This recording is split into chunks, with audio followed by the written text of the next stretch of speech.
Mark's Life is brought to you by Cannabis.com. Real, reliable, non-addictive pain relief.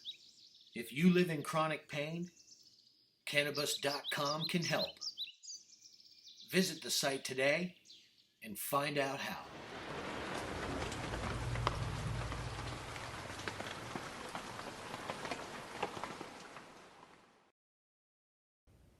All right, so let's look at the rig rundown here. We're going to do the amp first, and I'm partial to Randall, right? I'm a Randall guy. I love this RM100. It's an MTS head is what it is, and what it is each one of these channels, I can change these things out and get any amp I want. If I want the JJ 100 Friedman, the Jerry Cantrell head that sells for 3,000 bucks, I can go to Salvation Mods online and I can order the JJ Dirt, which is the Friedman JJ 100 simulator. And I can take this out right here and pull that module out and send it to Salvation, and they'll modify it and turn it into the JJ Dirt, which is essentially the Friedman 100 watt Jerry Cantrell amp. Or I can have David Gilmour's amp from Pink Floyd. I have 3 slots, so I can have 3 different amps. I can simulate a Mesa Boogie through this thing. I can simulate other Randall tones through this thing. I'm talking about having Steve Vai's exact amp, if I want it, for 1/10 of the cost. You know, you can get one of these modules for an RM100 or an RM50, which are the 2 interchangeable MTS heads, for about 249 bucks with a donor mod. So I'll pull that out and they change it into whatever I want. You can go to Salvation Mods and you can check out the different models of modules that they have. This particular Randall, I also modified myself. I ordered something called foglifters. It's called the foglifter kit from Jaded Faith. And what it is it cleans up the presence and density pots. You see those 2 volumes right there, or those 2 knobs right there, the presence, and then the one below it right here is the density pot. And it crisps up those 2 pots and makes it so you can dial in a sick tone using just those 2. I love this thing. It's amazing. I've been playing with it now for 4 years. I play GS strings, as you can see. I like boomers. They last long. The tone stays true. And you know, man, I buy all my tubes from Tube Depot online, man. TubeDepot.com. Right now I'm running 4 6L6s in here. And I like the dark tone that it gives that. The other interesting thing I use, this is my Squatch. This is my cabinet. It's a 412 Black Star. They're a French company. I highly recommend this cabinet. I have had no issues with this. This thing can handle pushing about 300 watts and it will crank. It does sound unbelievable at lower volumes. I dialed in my signal so well that it just cranks at a low volume. You don't lose any of the lower end definition.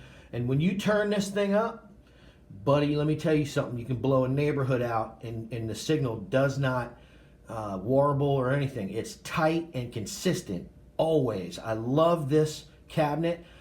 Additionally, let's get to the pedal here. I used to have like, 14 pedals running across the whole front, in front of my microphone when I was singing. But as our music began to get, a little more depth to it, and it got a little more complicated, the singing aspects of what I do became more difficult. So I opted for a designer pedal where I can design my own channels and modulation, and I can even do amp blending. Right now I'm blending a signal between 3 different heads. The 2 that I programmed in here, I have one head that's programmed, and this is most of my rhythm signals. It's one clean head, and I think I'm running a blackface clean head, which is a Randall. and I'm running it clean to give it natural string tone, and then I'm using essentially a shiver kind of amp. It sort of simulates a Bogner.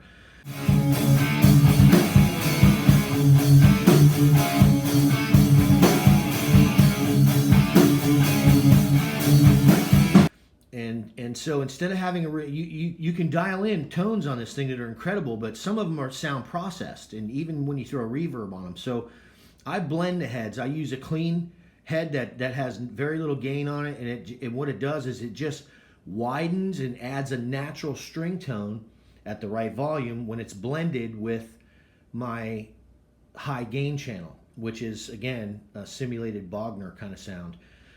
It has incredible modulation effects on it, built in. I mean, this thing, you can do just about anything with this thing. I highly recommend the X3. There are probably more expensive models, but my bass player actually hooked me up with this, and it took the place of 14 pedals.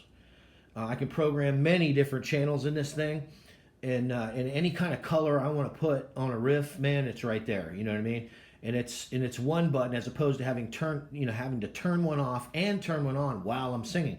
What this does is it gives me the ability to focus on my vocals, and that's what has to happen, right? I've got an expression pedal hooked up to it on the side there, and that expression pedal is really just a volume pedal. I'm using it as a volume pedal. I can switch that and use it as a gain relief or an add for gain. Whatever I want. The other thing that I use, and this is for vocalists, is a TC Helicon mic mechanic. Don't go anywhere without this pedal. If you're a vocalist, this pedal eliminates the trouble you'll have with any sound guy, because you're in control of how wet your vocal signal is at all times. You can turn it on and off anytime you want with a tap there. It's push button. It's real simple. You can add delay. I mean, this thing is incredible. And you don't want to do gigs or gig out without it, because, like I said, it depends on, like the room you're in and how it sounds with the sound guy mixing your vocals in, and your sound, when you're playing out and you're relying on somebody else, unless you work with that sound guy, and most times when you're playing gigs, you're playing in unfamiliar places, you don't know what this sound guy's skills are for dialing in vocals. That TC Helicon takes all that guesswork out. I'm in control of how good my vocals sound with the TC Helicon mic mechanic. I highly recommend that pedal. It's unbelievable, man. And that right there is just my head switch for my amp behind me. I have 3 channels, you can see. Now right now I'm just using the clean channel because I'm running my effects through the clean channel, and the Randall has an excellent clean channel and really excellent clean signal. But the wahs that you can dial in on this, man, you can get the 535Q sound. The Dunlop 535Q, you can dial it in any way you want. You can have it real throaty, you can have it high pitched. You can go from a Zakk Wylde real thick throaty, or a Jerry Cantrell off the Dirt album kind of throaty sound, like Rain When I Die or anything like, songs like that. To all the way up to a real clean, pristine Steve Vai kind of sounding wah. I personally prefer the balls out, throaty kind of wah, because I'm a rhythm player and I play several different wah rhythms, so I need something with a little more, a little thicker signal, a little more of that bottom end of the sweep in it. You can control literally how wide the sweep is with this system in your effects. If you're using anything like that, rotary, you name it, it has it. It's a Line 6 product, and I highly recommend it. I'm very funny about my signal and how it sounds, and my band members can attest to that. But that pedal has given me the ability to dial in my exact head sound. So essentially right now, with this Randall MTS head and the 3 separate channels that I have, which are actually 3 different amps in this one head, and if you talk about dialing in signal for individual songs and being able to create all kinds of textures and colors for your music, then you got to get something like this. And I highly recommend Randall MTS heads, man. They're awesome. And GHS strings as well. I was playing 1170s for a long time, but my bandmates were having trouble matching the brutality of the 1170s that I was playing, the GBZ low GHS strings, or the Zach Wild strings for low tunings. I had to go to a 1056, and now I'm even cutting back to a 1052 or an 1152 to blend better now that we have a killer bass player in our band, and I'm giving up some of that low end so he can fill in there, and I'm moving more into blending with my lead guitarist. The songwriting process for me really has developed, and it's like always developing, but there are changes in like what's going on, and it's like in the beginning, I was like real rigid about what I was gonna play, and what I've learned to do is like kind of get out of my own way and let it come, you know what I mean, and that really is the hardest part of the whole thing is I have like spurts where I'm sleeping and like or I can't sleep most of the time, and I've got all these notes going through my head, and it's it's not like there's anything with the band going on. It's just me, you know what I mean, and music is always going on, and I'm like, it's driving me nuts, and then suddenly something will come that's kind of like piques my interest, and I'll hear a riff like dissonant. I'm laying in bed at 3 o'clock in the morning, and Mel's snoring, and then I'm and I'm like, oh shit, and I get up, and she's like, what's wrong? And I'm like, I gotta record this, and that's something that Melanie's had to get used to, is it comes when it comes, and when it comes, I stop what I'm doing, and I run either to the computer and find the drums that are in my head, or I'll run to my cell phone. If I'm really tired, I'll just run to my cell phone and my little Roland microcube, and put the phone down next to it, and just record the basic riff, and then the next day I'll take a look at it. But a lot of times I can't stop, and then I'm there for 5, 6, 7 hours and don't sleep, and then go to work the next day, and make the films, make the donuts, and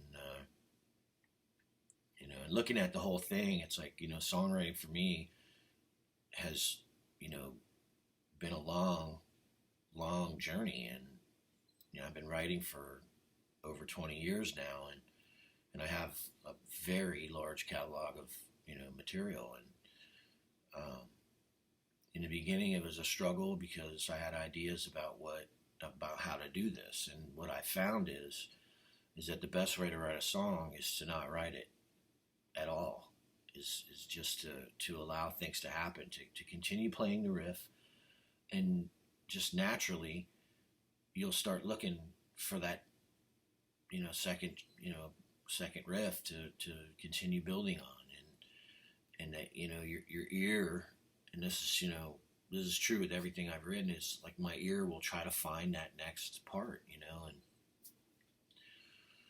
usually within 6 or 7 hours I've got something that I find acceptable, you know what I mean, and so in the journey it's like what more and more and more becomes acceptable. It's like realizing that your creativity has all of your emotions in it, even the ones you're uncomfortable with, all of the thoughts and ideas, even the stuff you're uncomfortable with, and then it's like up to you to understand that the creative process that's what it's all about, and like you just kind of got to learn how to roll with it and stay out of your own way, and it's like I get better at staying out of my own way, and I object less and less, like looking at it from the outside as like an observer of the process that goes on.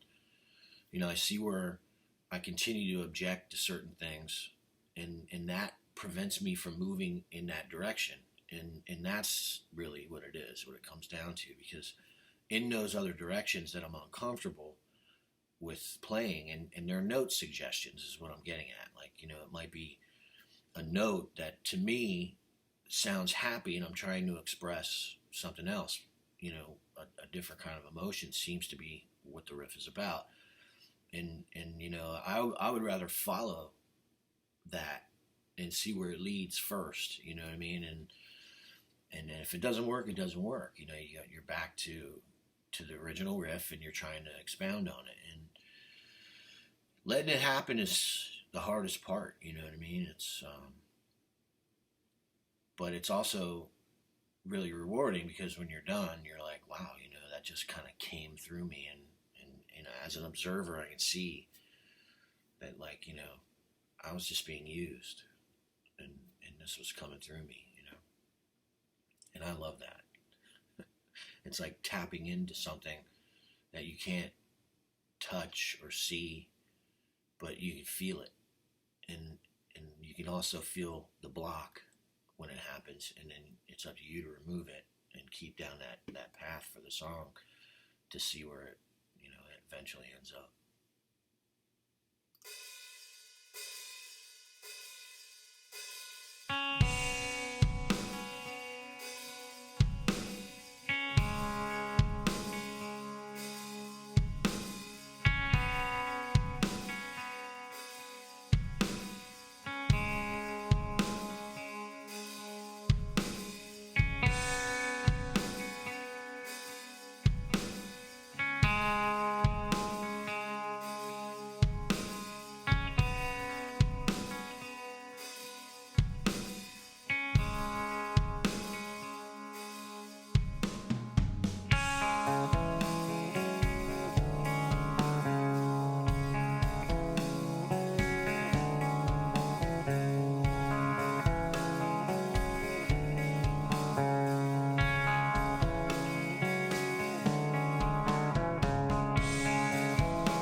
once you write it, then you got to take it to the band and see what what they think about it, and then it's like one of those things where from the outside looking in again, how is this going to motivate people, the people that I play with, what is Ad Bellum going to think about this, and so then you're sending it off in files and all this, and then you're getting feedback, and it's hard to tell, if you're not in the same room, kind of thing, and if they're at work and they're doing stuff, because we all have jobs, so. This is the difficult part. This is when the rubber meets the road for any band, right? You bring new material in, and then you see what happens with it. And and for me, it's writing most of the material or the core of it, bringing it in. It has to be about respecting people's creativity, and thankfully I found guys that are very creative, and we all gel well musically together. It took 3.5 years for us to get this lineup, and I'm very happy with what's going on, and we all have jobs, and so the band is like a second job, and all the trouble that comes with having a second job is there, I mean, families and all this stuff. And so, the process takes longer. We're not, 20 years old and with no responsibility. So, it takes a lot of motivation and a lot of sticking to the path, stay the course, and, you bring the song in, and you have an idea, and then, my guys have really worked their asses off, and the songs have improved, and it's just great watching the process of how they interpret what's going on, and their choices in phrasing and note selection and the whole thing. And through the process you find out what works and what doesn't, and what's comfortable and what isn't. And I like to challenge myself, and thankfully everybody in our band is, everybody in the band is willing to do the same thing. And I think that's something that you have to be willing to do. You have to be willing to be uncomfortable to get things where they need to be. It's like with anything in life, and you have to go through that, and then the reward is at the end when it's a completed project, a completed song, whatever it is, and we're all having a blast playing it, and then I get to go back to the drawing board and figure out vocal melodies, and then put my stamp on it vocally and lyrically, and I've been blessed to be able to do that, and then have the guys think that it's acceptable. It's like where I start out, I just start mumbling. I'll take my phone out sometimes, and just start mumbling, da da da da da da da da, and an idea comes, and I record it real quick, for whatever's on my mind, if I need it, and my subconscious seems to work like that, and I trust the process to not force it,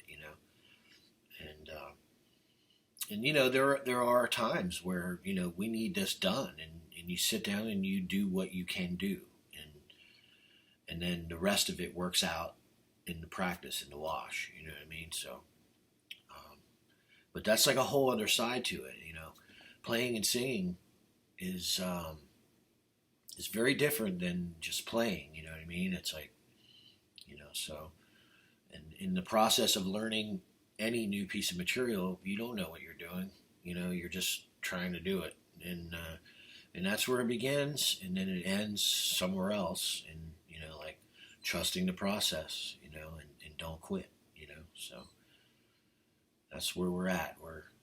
We're developing the songs now, and then we're going to be playing out.